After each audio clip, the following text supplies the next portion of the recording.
Thank you for tuning in to this NYSAC webinar. Our legislative staff will provide you with an analysis of the state budget for the 2021 fiscal year and highlight some key issues of county concern. If you have any questions, please reach out to Dave Lucas, who you'll hear from in a few moments.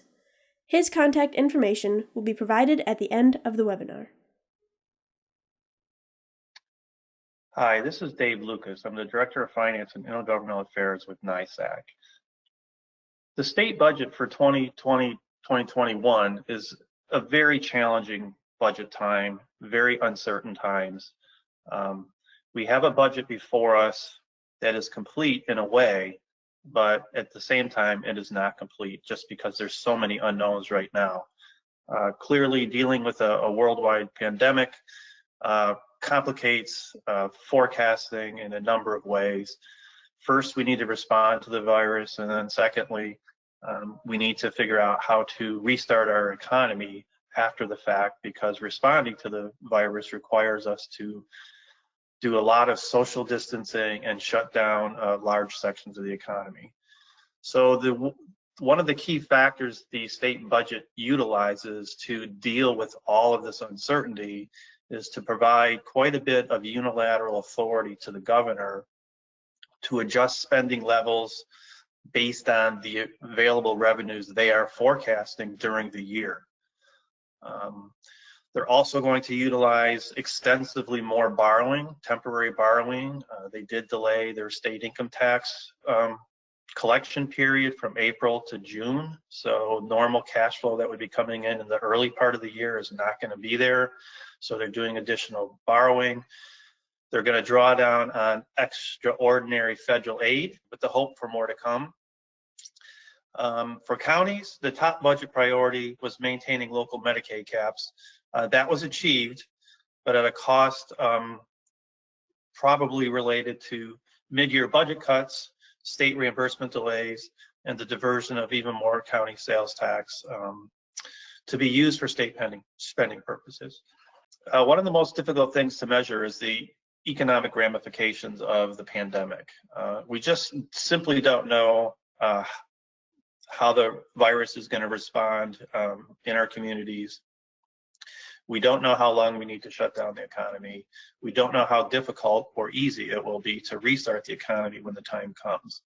So there's a lot of complications around that. Right now, the state is estimating to have somewhere between a $10 billion and $15 billion shortfall in their funding, and they're sort of narrowing in around $12.5 billion. This is up by more than double from the previous estimate of only maybe a month and a half ago. Counties are going to feel this too. We are going to experience revenue losses. In a very worst case scenario, we could see a loss of up to $2 billion in our sales tax revenue. That's almost a quarter of our sales tax revenue. And that would be a very outside projection. This chart just shows what a severe recession would look like. This would be reminiscent of 6 months of pretty significant downturns in the economy, and it just shows how it's dispersed across the state. The counties in red are more vulnerable than others, a lot because they have a lot of connection to tourism and other types of activities that are being shut down now in order to create that social distancing. In addition to sales tax losses, though, counties need to be aware that you're going to see a lot of occupancy tax loss for the year, especially in those areas. If we get into the summer period and we're still doing a lot of social distancing, some of that tourism season is going to be heavily impacted. Mortgage recording taxes are going to drop for counties that have them. The real estate economy has slowed down quite a bit, and also DMV fees and county clerk fees. So revenue losses are just the beginning for counties. We're also going to be facing state aid cuts and reimbursement. We know that's going to happen. It's part of the budget. We're going to have immediate increased spending needs to deal with the virus, public health and social welfare emergencies in particular. It's going to mean very tight cash flow for the counties in the coming year, especially in the early part of the year, the early part of the state fiscal year. And there's going to be higher costs in future years. There will be a tail on this. One of the big issues here is the state retirement fund, and every county is a member of that. The state will probably show significant losses for the fiscal year ending March 2020. If there's a large negative number for that year, it will require pension contribution costs to expand significantly, not just next year in 2021, but every year thereafter. So as we mentioned before, the governor has new executive authority to cut spending. And basically the triggers for that is if at any point during 3 separate measurement periods, the budget looks to be out of balance by more than 1%. So when we talk about 1% of the budget, we'll look at that on another slide, but we're really talking about the plan being out of balance by about $1 billion or more. For the most part, the plan is to have reductions done across the board uniformly. While that language is in the budget, it does provide discretion to the executive to pick and choose its target, so to speak. And it's pretty clear that to some degree that K-12 education will likely be protected in some way. And as we said before, somewhere between 10 and 15 billion is the target for the state, assuming how things work with Congress. Now, some appropriations are directly protected under the law and in the budget as passed. So those would be public assistance payments to families and individuals, payments for people that are on supplemental disability, any reductions that would violate federal law, payments for debt service have to be made under state law and under the state constitution. Those cannot be stopped. And payments the state is obligated to make pursuant to court orders and judgments. Now, this is a possible scenario. As I said, the governor has discretion to put forth a plan on how to balance the budget. This is just one possible scenario. The legislature does have 10 days to respond to any plan the governor puts forward to balance the budget. But what we're looking at here is we're talking about balancing the budget within the $100 billion state operating fund. So if we're looking for 10% in savings, we would need to have a savings target, which we show in the third column there, of $10 billion. And then below that, we break out the major sources or uses of funds in the state budget. Right now, if you took what we have in the budget is we know they're taking $2.5 billion out of Medicaid over the next year. And you just line out the cuts from there. K-12 education has been targeted for significant reductions, but they are sort of being least targeted in this approach. State agencies will take a cut, and then there's other local assistance, and within that category is the primary area where counties receive funding. And as you see here, these cuts could be as high as 15, 16, 17%. In order for the governor to hit his target if he needs to save $10 billion.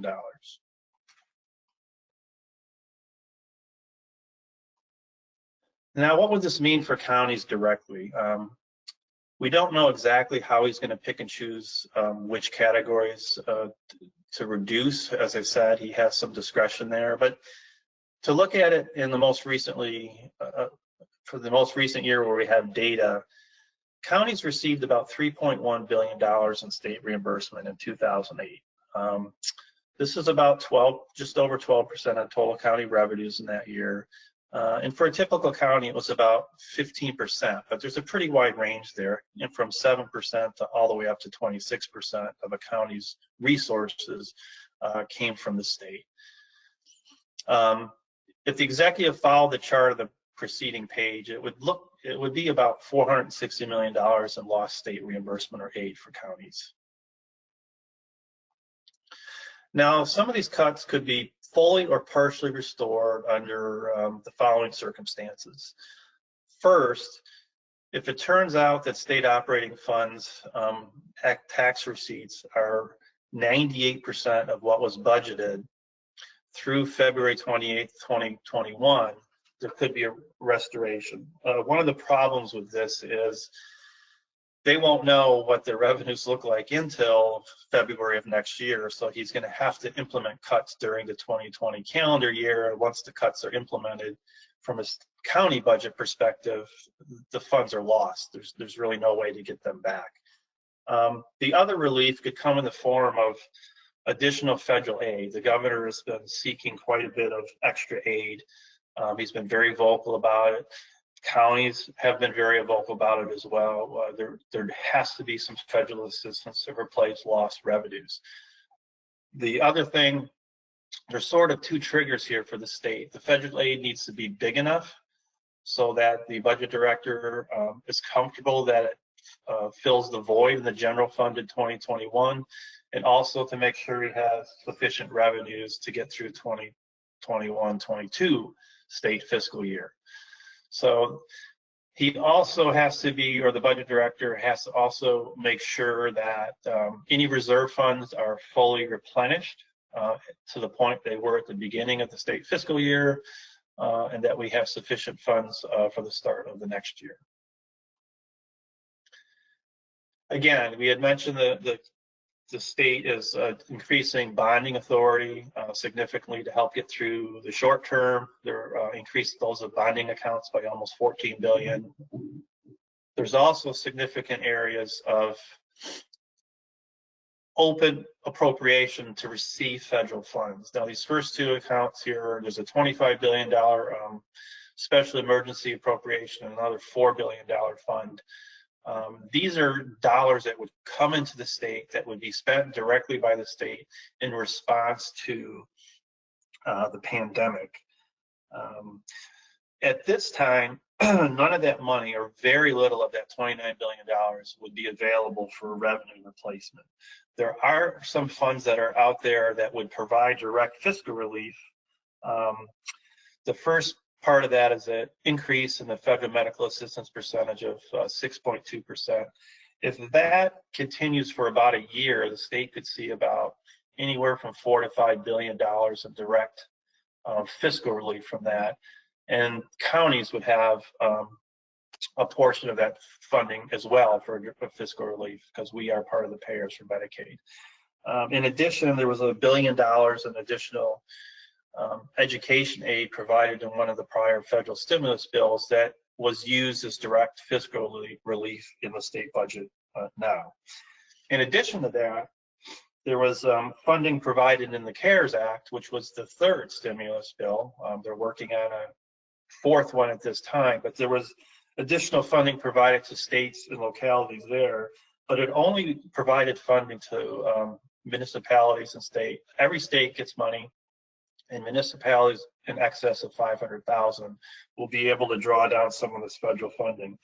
For New York State, that accounts to about $7.5 billion that could be used directly for relief. And also in the budget, we have, they did a series of home rule bills and extenders. They basically extended every potential home rule revenue bill that we had out there: sales tax, occupancy tax, mortgage recording tax, and real estate transfer tax. These were all extended for 3 years through 2023. Community colleges, funding was cut this year. It was basically, they froze the state support on a per student basis at the same level as last year. That really does translate to a cut, though, because it doesn't necessarily cover your community college's operating costs, which are always on a trajectory upward. Again, chargebacks, this is a amount of funding that is determined in the fall. It's the beginning of the academic year, so we'll be getting numbers from the state in September on what the chargeback rates will be. But when state funding drops or does not increase, it usually leads to an increase in chargebacks. So in the 2021 academic year, it's likely we'll see another increase in the chargeback rate.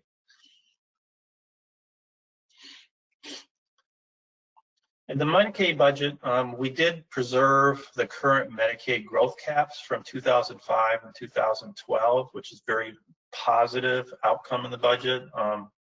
But there are some other issues here that we'll talk about in a second that we're going to be losing some county resources. But the governor's original budget had several proposals, 3 primary proposals that were very broad in their would have been very broad in their implementation and impact on counties. We think between the counties in New York City, the net loss from these proposals could have exceeded $1 billion, maybe $1.5 billion over several years. It was very expansive.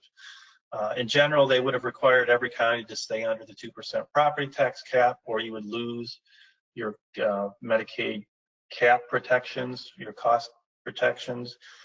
You would have been required to keep all Medicaid growth below 3% in your local cost. Anything above that, the county would have had to pay for.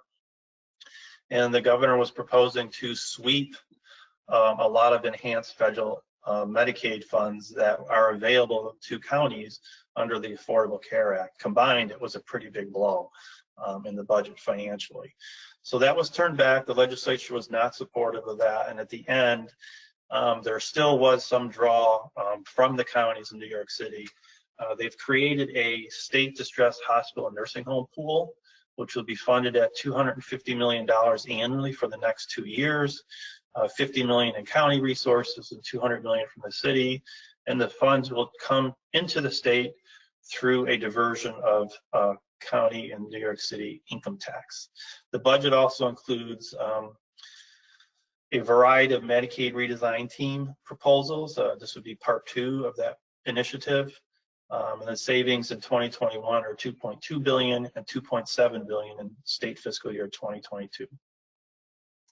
This chart shows the diversion of the sales tax, the $50 million related to counties.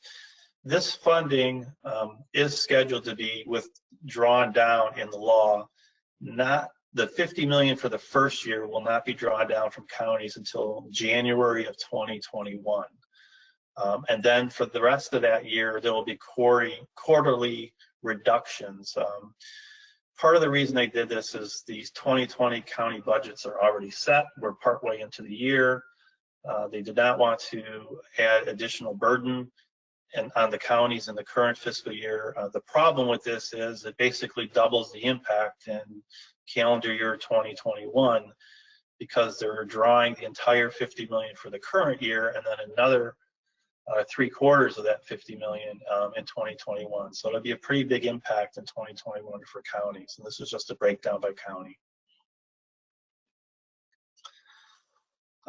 As I mentioned, there was an increase in the Medicaid federal matching rate of the 6.2% increase. You know, the full value of that is uncertain at this time, but we think it's somewhere between $5 and $7 billion if it lasts for an entire 12 months. The state has received the first quarter payment, which covers January 1st, 2020 to the end of March. That quarter is over and complete. And they've also received an advance for the full quarter that ends June 30th. So that money is in the state's bank accounts now for Medicaid. And we are working with the state to find out how and when the county share of those additional federal resources will be transferred to counties. Again, the Medicaid MR2 savings, $2.2 billion. I'm not going to spend a lot of time on all of these. They're here for more for your information, but they're carrying over some continued savings from 2020 to get savings. There's managed care changes. There's reductions in hospital payments to hospitals. Quite a bit of modification in the long-term care programs, which includes eligibility changes, administrative reforms, in those programs. Again, long-term care, significant reforms there. That's the part of the program that's been growing the most. Pharmacy, transportation, program integrity, which is more audit capabilities and reviews and data scrubbing to see where savings can be done. And there's an additional provider rate reduction across the board of 0.5%, which will save funds. Hello, this is Ryan Gregoire. I'm the Legislative Director with the Association of Counties.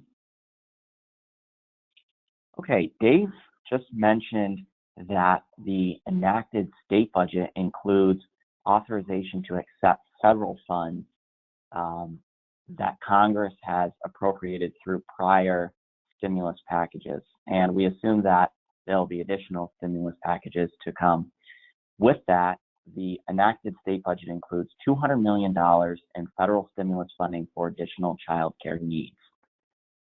The Code Blue program, which in 2016, you'll recall, Governor Cuomo issued an executive order to direct local social service districts, those are your DSS departments, to work with the state and local law enforcement and community-based organizations to protect individuals experiencing homelessness from inclement winter weather when temperatures decline below 32 degrees Fahrenheit. To support the implementation of the Code Blue program, the state budget includes a $13 million standalone appropriation. The budget also includes an additional $1 million for the Summer Youth Employment Program. And in 2019, approximately 19,000 youth across the state were employed through this program. There's a provision within the state budget that will result in a negative impact to counties through the federal grant for child welfare services. Right now, the state currently requires $342 million of the $964 million TANF FFF block grant to be spent on child welfare services. The budget increases this threshold by $40 million to $382 million, which results in a reduction of approximately $25 million to county governments. There's a change in the reimbursement for family assistance programs for New York City. This provision will represent a $51 million hit to the New York City budget. And then there's some good news with compliance around the Family First Prevention Services Act. You'll recall back in 2017 and 2018, Congress was negotiating federal legislation, a very expansive program to completely reform the child welfare process across the country. In order to comply with this new law, the enacted budget includes $75 million in federal appropriations, and of this, $25 million will assist with statewide compliance, and $50 million will provide temporary grants to New York City. Okay, I want to take a moment to talk to you about the Children with Special Needs and Early Childhood Development programs. The enacted budget did not include an earlier early intervention program reform proposal that the governor had proposed in his executive budget. That would have changed a lot of reporting requirements and program implementation across the system. That was not included in the enacted budget. There was, however, a cost shift to school districts as the state shifted their 18.42% share for placement for individuals, children with severe disabilities placed by committees on special education to the school district. It does not affect the county bottom line. We still have to contribute our share to this program, but it does amount to a $22 million shift to school districts. There was also a provision that would reduce by 4.73% the state contribution to the early intervention and preschool special education programs. Funding for 4410 schools, those are county preschool special education programs and community-based preschool special education programs, was held flat from prior year. Okay, public safety. There was a proposal in the executive budget that would have authorized regional jails, shared county jails. There was a proposal that was not included as part of the enacted budget. There was also another provision, and we were happy to see that this was also excluded from the enacted budget. We worked with the Sheriff's Association to make sure that this provision was not included at the end of the day, as it would have resulted in a significant cost increase to counties, and that was the jail-based restoration programs that was excluded. However, there were two significant programs within the public safety enacted budget that reformed the recently enacted bail and discovery reforms from last year.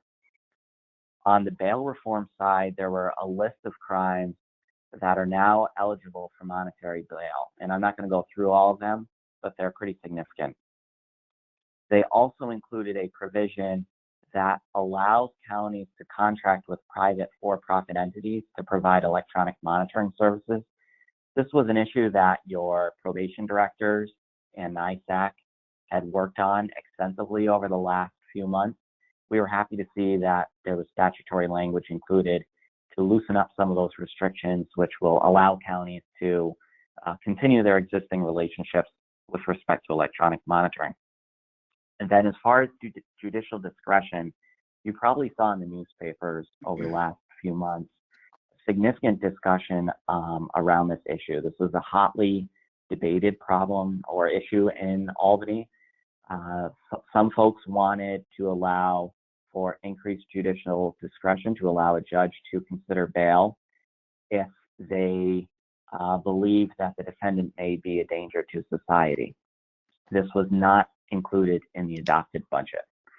So with that, I now want to recognize Pat Cummings, our counsel. He'll talk a little bit later in the presentation, but right now he's going to go over some of the reforms around discovery. Pat? Thanks, Ryan. Yeah, let me talk about discovery a little bit and the changes that just occurred. First, let's talk about what is discovery. Discovery is the material, the evidence, the witness list, the lab results that prosecutors need to turn over to a defendant and to defense counsel in a timely fashion so that criminal defendants can properly prepare for trial. In 2019, prior to this budget, the state legislature passed sweeping changes to discovery, and it really changed what's considered discovery material, as well as it tightened the timelines on which the prosecution had to turn over the material. It also even expanded what is considered to be a prosecutor, meaning that the police departments themselves, whatever they were holding, they had to turn over in a really tight timeline that was concerning to law enforcement in the state. This was effective in January 2020, and immediately there was a call for change to state legislature, and they did. They made a change in the state budget and loosened some of the discovery laws. So what exactly did they do?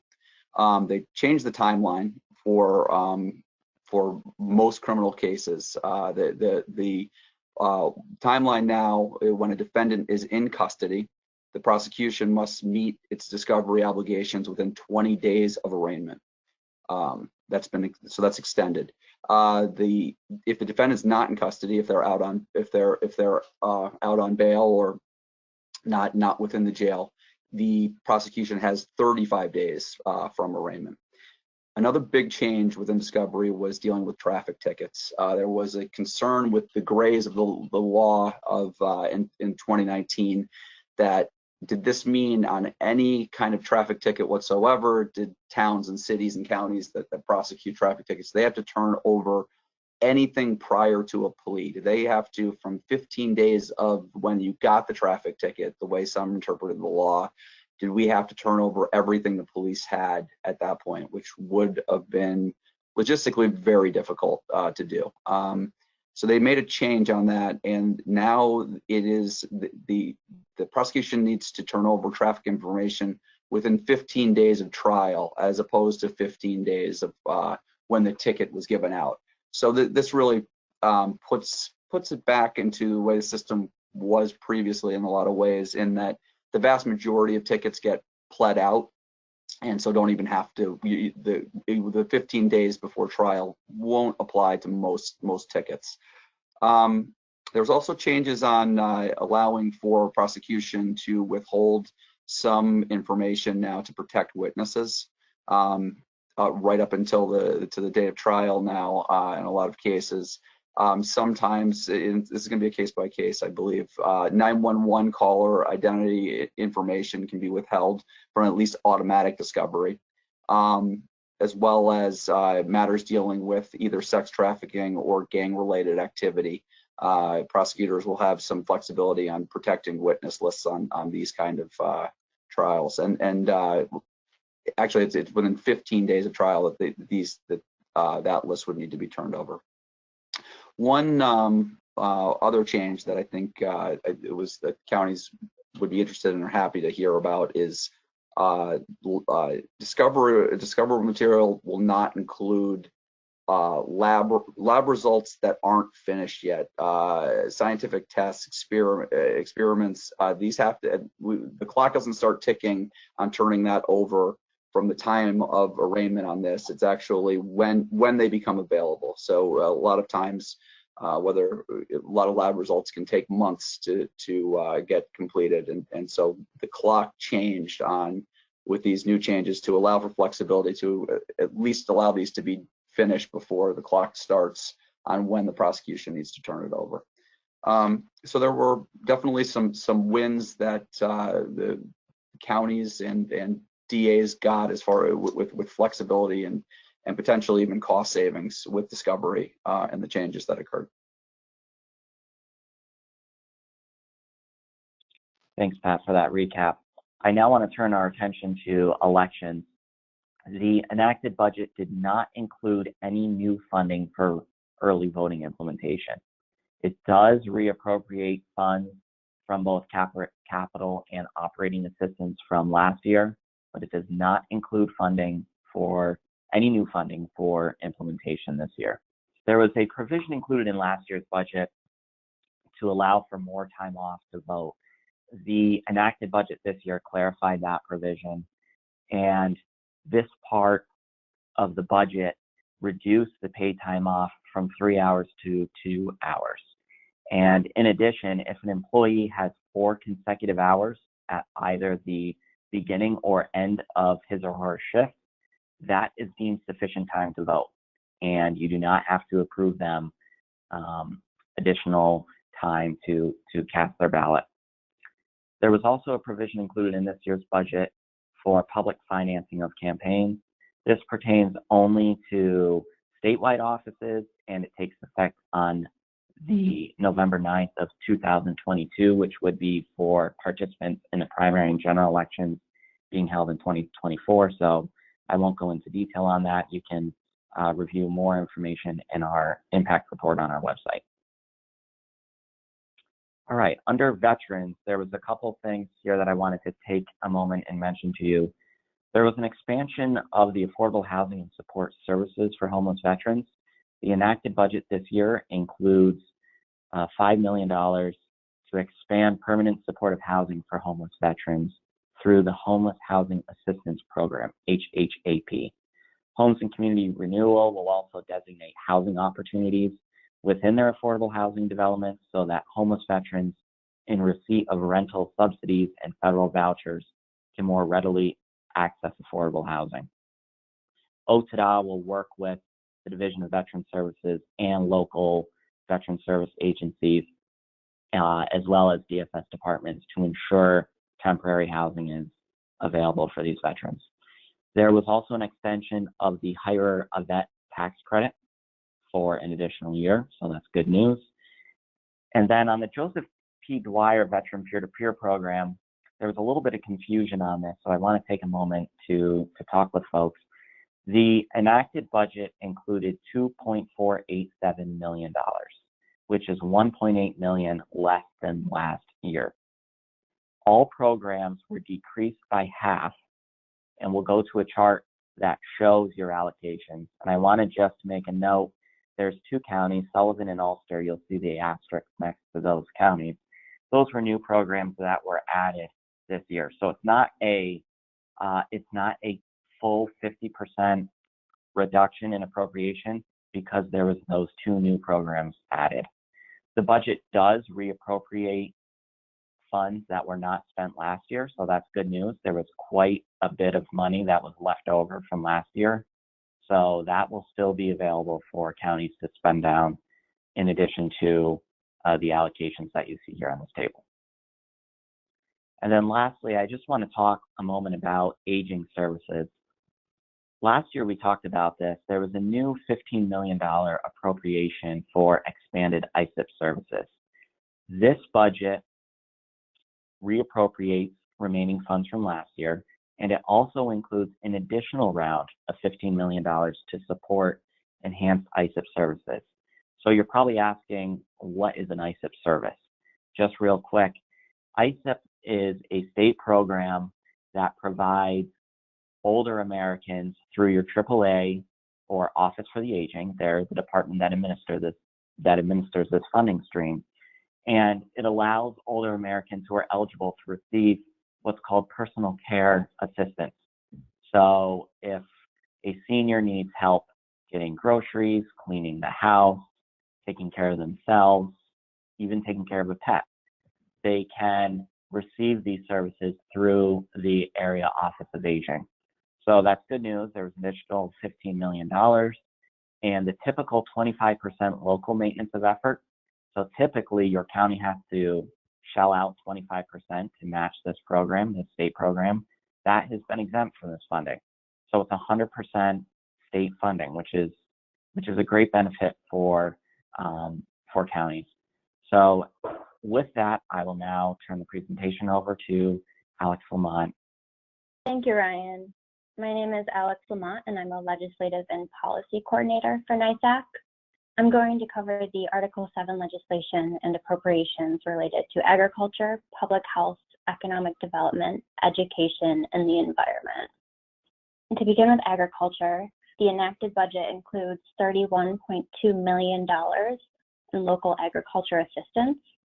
This is slightly less than last year's appropriation, but it's still almost $6 million more than what was in the executive budget's recommendation. The budget expands the definition of immediate family member under the farm workers legislation. This is an important amendment that NYSAC's Standing Committee on Agriculture and Rural Affairs recommended in our 2019 resolutions at our fall seminar. The budget also includes additional funding for the state fair to support 5 additional days of operation. Moving on to public health, the enacted budget maintains Article 6 funding for public health.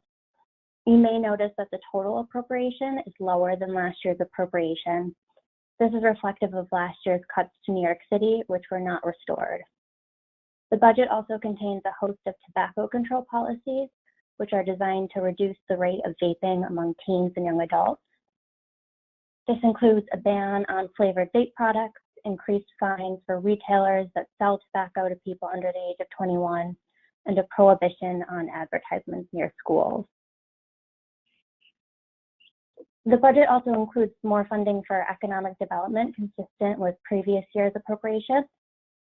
The funding for the REDC awards and DRI, or Downtown Revitalization Initiative awards, are $750 million and $100 million respectively, the same as last year. It also requires that prevailing wage be paid on certain private construction projects. This is effective January 1st, 2022. There's more information about this legislation in our county impact report. The full legislative text can also be found in Part EEE of the Transportation, Economic Development, and Environmental Conservation Bill, or TED. Moving on to education.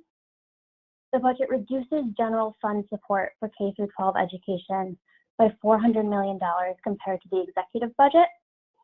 However, it does increase federal education funding by $1.2 billion using the federal coronavirus stimulus bill.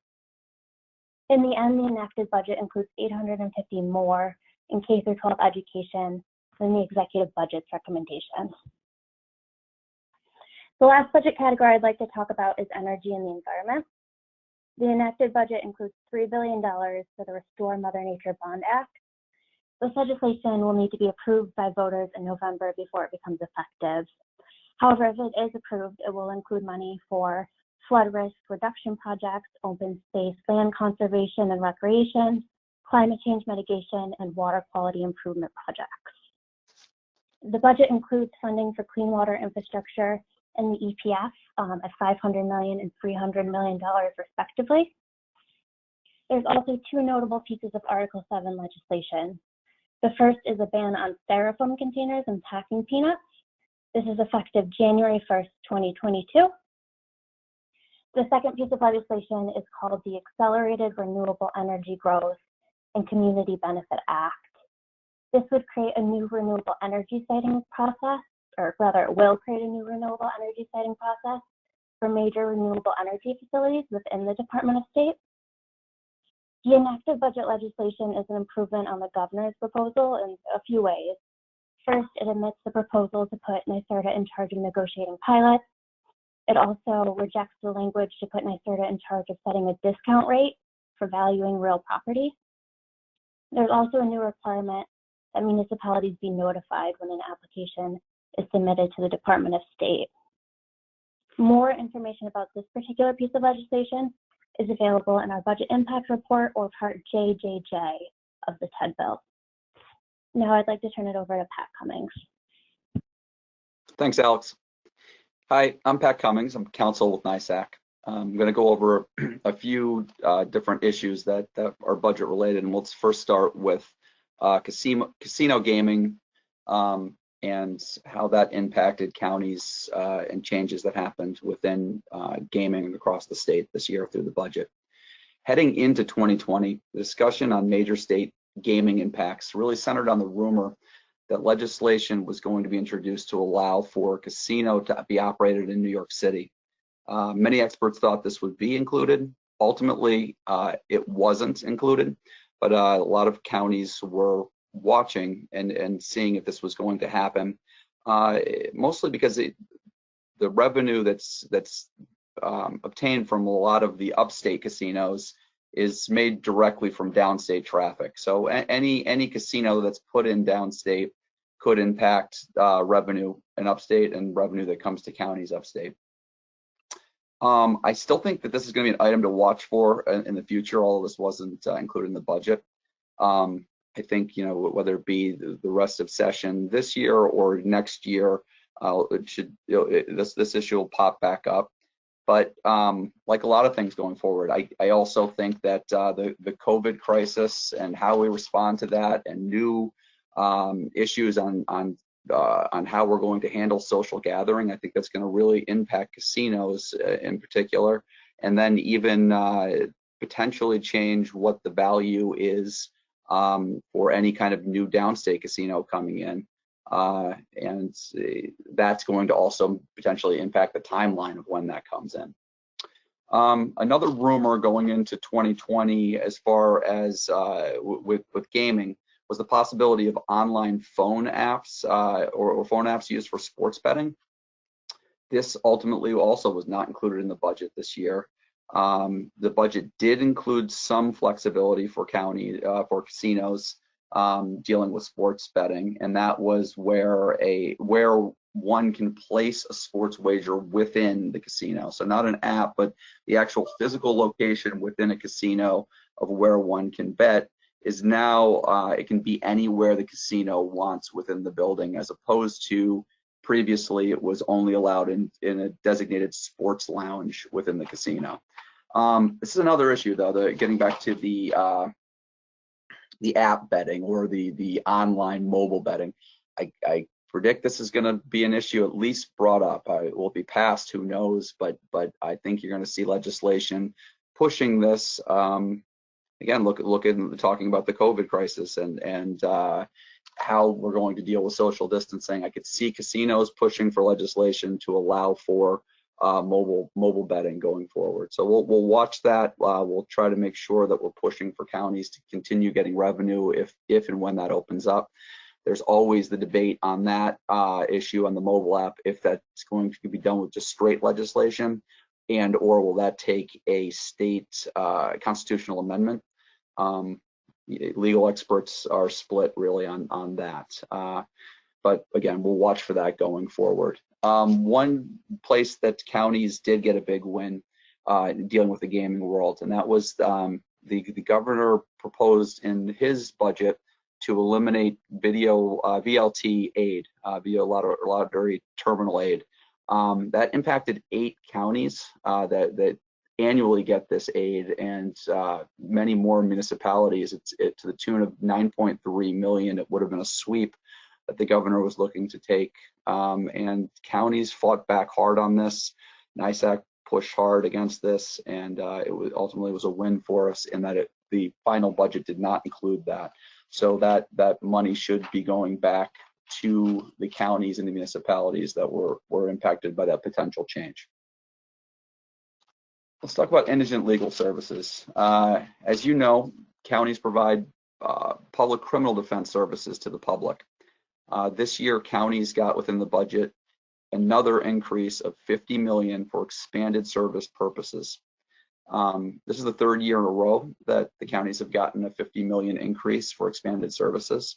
And this increase stems from the state's obligation from their Hurrell Herring lawsuit settlement. So the state is making good on this promise to continue to fund expansion through ILS for counties for these services. That's going to be important also. The last bullet point we'll talk about the fact that it's related to a lawsuit and also state law that codified that lawsuit settlement. Our internal analysis right now is and it was talked about previously with the budget. The state has the ability, the executive's budget office, to take funding from different entities if they don't meet their 1% target. I don't see this as the Hurrell Herring, this $50 million, as them having the ability to take from that pot, in that, again, that could potentially open up the lawsuit if they took from that funding. So I think that that's one area that your county is going to be protected from any potential of that happening.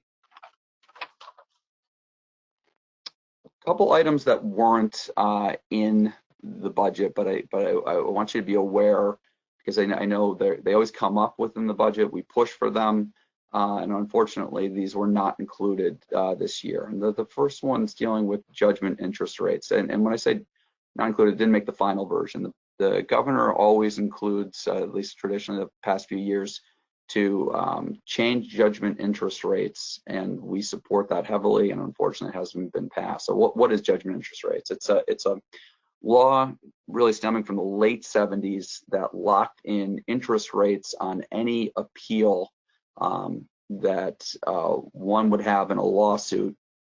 If you're on the losing side of a lawsuit and you appeal, that the entity would have to pay a 9% interest fee. And that was the reason why the 70s is important there. That's what the interest fee was in the late 70s, and now it's considerably lower. So we would like to see that number pushed down to reflect what the current interest rates are.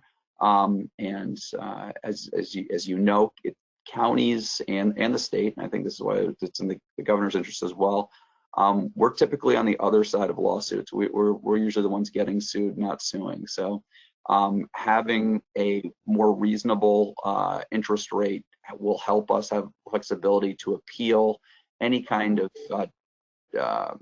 lower court finding that might be really out of whack as far as what should have been given with payment. If you want to appeal that, we're trying to fight to lower that interest rate. But unfortunately, again, that wasn't included this year. The DA salary increase. This is stemming from another law that coming from the 70s, where district attorney salaries, although district attorneys are clearly county employees, their salaries themselves are tied to state judge salaries, and the state traditionally, when that happened, every time the judge's salaries were increased, so therefore the state chose to increase the judge's salaries. It sort of took it out of our hands that the DA also got an increased salary. And previous to about 5 years ago, the state would pay counties for that increase, understanding that it was their action that caused the increase of that salary. So they'd supplement counties with that increase. That changed recently in the past 5-6 years, and unfortunately, that's when DA salaries really went up with the judicial salaries. to the tune of, I think across the state, we're talking about it's an impact statewide of over $2 million. Again, we push for this every year, and unfortunately we did not get that. The good news on the other side of this is there will not be any increase in judge salaries this year, so your DA salaries will be locked this year.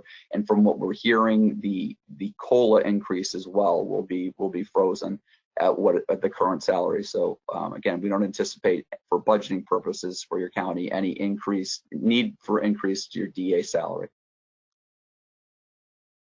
I'd like to now introduce and hand off to close the webinar our Deputy Director, Mark LaVigne. Thank you, Patrick Cummings, our NYSAC counsel. My name, as Patrick said, is Mark LaVigne, and I am the Deputy Director of your New York State Association of Counties. I am also the liaison to the Transportation Standing Committee at NYSAC, and I want to just give a shout out to our standing committee members on transportation who have helped to drive our policies when it comes to transportation and help to advocate for these issues in the state budget. My section, the transportation section, will bring this webinar to a close today, and we appreciate you joining us for this webinar.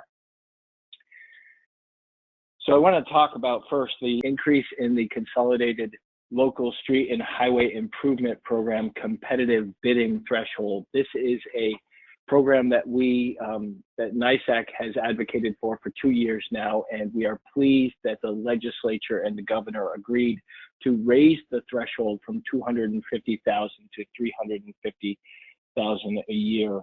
This allows municipalities the option to perform any projects at or under $350,000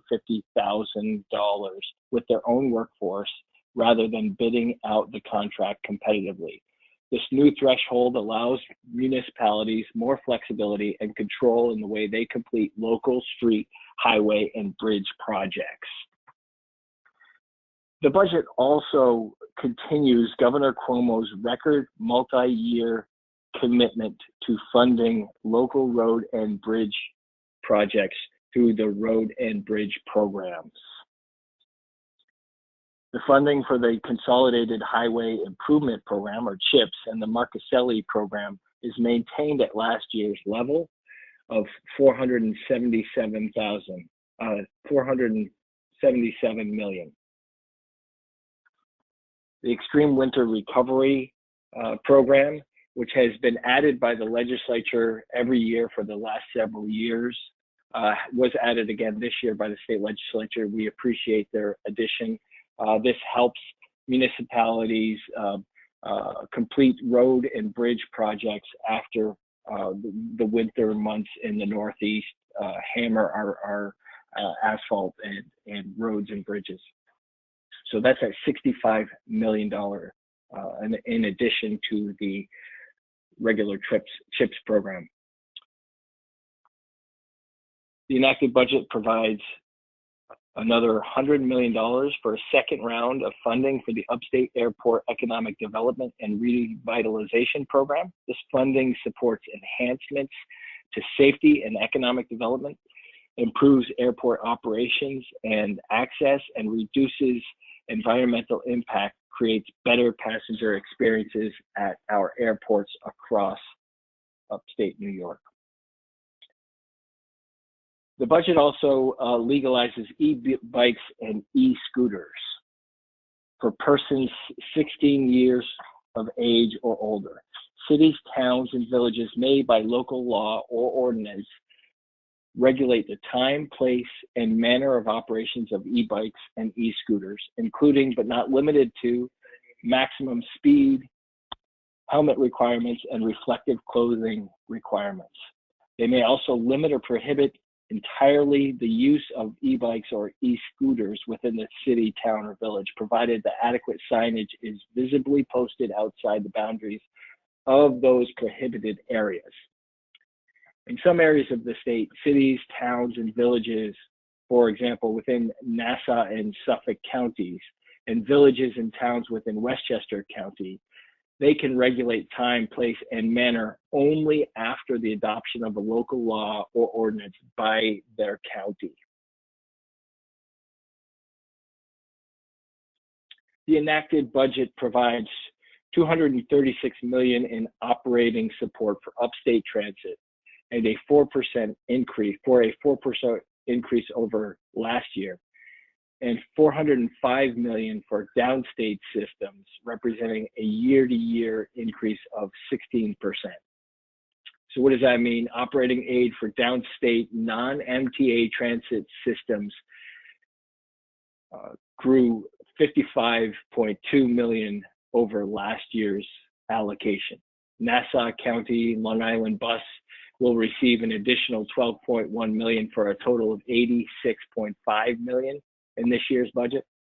The New York City Department of Transportation received an increase of $16 million more than last year for a total of $113.8 million. The Rockland County Transit System received a $612,000 increase over last year for a total of $4.4 million.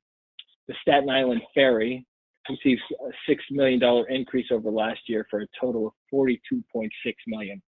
Suffolk County received an increase of $4.7 million over last year for a total of $33.6 million. The Suffolk Shuttle received $500,000. The Westchester County Transit System received an increase of $10 million more than last year for a total of $71.5 million. And the Lower Hudson Transit Link received $11 million, which is the same as last year. For upstate non-MTA transit systems, the budget was allocated $236.1 million, an increase of $9.6 from last million over last year. The Capital District Transit Authority, or CDTA, received an increase of $1.7 million over last year for a total of $42.4 million. The Central New York Regional Transit Authority, Transportation Authority, received a $1.6 million boost from last year for a total of $38.7 million. The Niagara Frontier Transportation Authority received $2.5 million more than last year for a total of $61.1 million. And the Rochester Genesee Regional Transportation Authority received a bump of $1.9 million more than last year for a total of $47 million.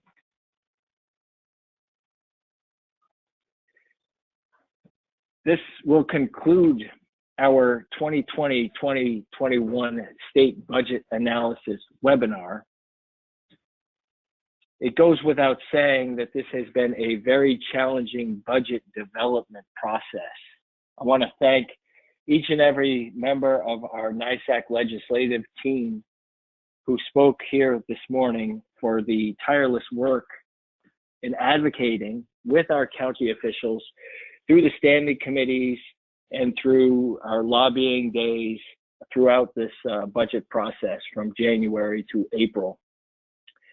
And it was particularly challenging because of the COVID-19 pandemic, public health crisis that every county and NYSAC all faced, and the state budget and the state legislature all faced. It goes without saying that this is a challenging budget, and it will be a challenging budget year for counties and the state of New York. If you have any questions, please feel free to contact Dave Lucas at dlucas@nysac.org. And I want to take this one more moment to thank you for joining us for this webinar. Please know that your New York State Association of Counties is working every day to support the work that you are doing in your county to serve the public. Thank you and have a great day.